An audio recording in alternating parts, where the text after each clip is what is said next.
গাজী কালু বা চম্পাবতী বাঙালির লোকজন ইসলাম বা ঐতিহ্যের এক অবিচ্ছেদ্য অংশ। এদের ঘিরে ইতিহাস ও অলৌকিক লোককথার এক অদ্ভুত মিশ্রণ রয়েছে। বিশেষ করে দক্ষিণবঙ্গ, খুলনা, বাগেরহাট, সাতক্ষীরা এবং পশ্চিমবঙ্গের 24 পরগনা ও সুন্দরবন অঞ্চলে এই উপাখ্যান অত্যন্ত জনপ্রিয়। নিচে গাজী কালুর প্রাকৃতিক ইতিহাস এবং প্রাচীন পাণ্ডুলিপি বা পুঁথির সন্ধান নিয়ে বিস্তারিত আলোচনা করা হলো। গাজী কালুর ঐতিহাসিক পরিচয়। ইতিহাসবিদদের মতে বড় খা গাজী কোনো কাল্পনিক চরিত্র নন, বরং তিনি ছিলেন চতুর্দশ বা পঞ্চদশ শতাব্দীর একজন ইসলাম প্রচারক ও যোদ্ধা। জনশ্রুতি অনুযায়ী তিনি ছিলেন বৈরাটনগরের রাজা শাহ সিকিন্দারের পুত্র।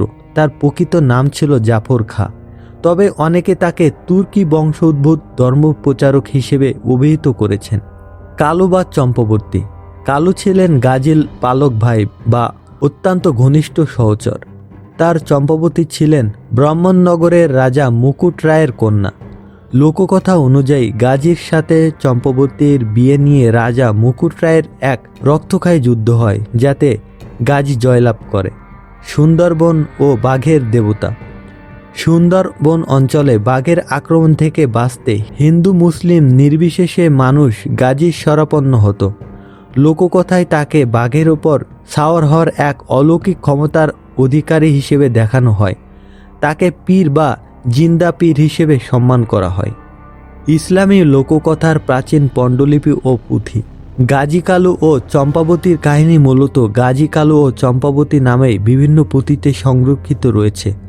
এই কাহিনীগুলোকে গাজী পুঁথি বা গাজীর গান বলা হয়। একটি গাজী কালু উপন্যাসের সবচেয়ে প্রাচীন ও প্রামাণবিক পাণ্ডুলিপি হিসেবে স্বীকৃত।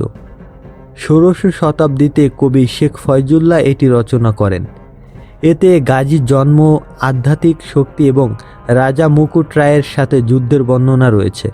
18-19 শতকে কবি আব্দুর রহিম এই কাহিনীকে পুঁথি আকারে সাধারণ মানুষের কাছে জনপ্রিয় করে তোলেন।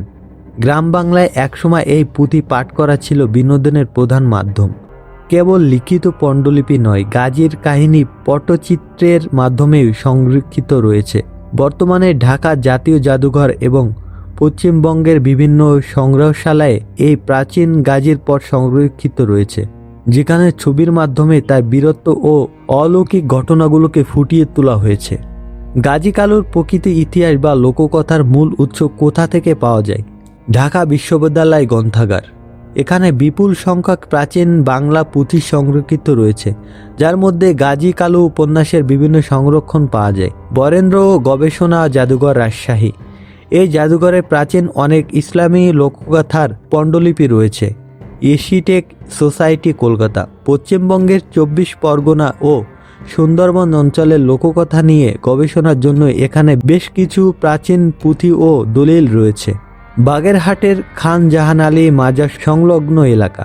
ঐতিহাসিকভাবে এই অঞ্চলটি গাজীর বিচার ক্ষেত্র হওয়ায় এখানে স্থায়ী লোকমুখে অনেক অলিখিত কাহিনী এবং কিছু পারিবারিক সংগ্রহে প্রাচীন পাণ্ডুলিপির অংশবিশেষ পাওয়া যায়। ঐতিহাসিকরা মনে করেন এই কাহিনীর মূলে রয়েছে বাংলায় ইসলাম প্রচারের সময় এক সংঘাত ও সহাবস্থানের চিত্র। রাজা মুকুট রায়ের সাথে যুদ্ধ মূলত কোনো ব্যক্তির শত্রুতা নয়, বরং তৎকালীন ছোট ছোট রাজ্যগুলোর উপর কর্তৃত্ব স্থাপনের একটি রূপক হতে পারে। সুন্দরবনের বাঘের সাথে গাজীর মিতালি মূলত হিংস্র প্রকৃতির সাথে মানুষের জয়ী হওয়ার একটি প্রকৃতিকূল পরিবেশে বেঁচে থাকার সংগ্রামিক প্রতীক।